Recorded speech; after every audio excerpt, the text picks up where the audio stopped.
The remote start operating range is approximately 200 feet from the vehicle. For remote start to function, the car must be in park with the ignition off and all doors must be closed and locked.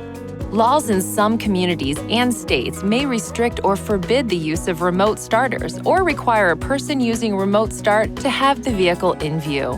Check local regulations for any requirements. To start the vehicle remotely, press the lock button on the key fob. Then, within 5 seconds, press and hold the engine start button for at least 2 seconds.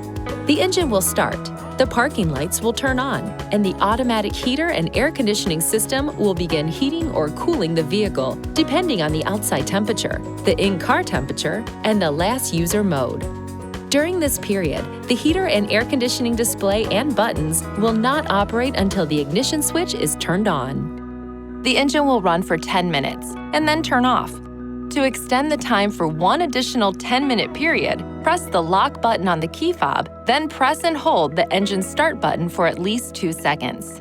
Runtime will be calculated as follows. The first 10-minute runtime will start when the remote start function is performed.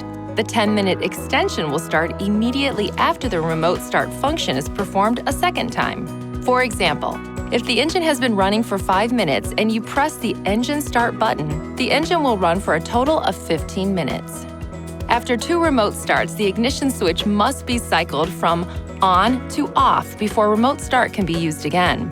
To start driving after using remote start, apply the brake pedal and press the ignition switch. Please see your owner's manual for important safety information, system limitations, and additional operating information.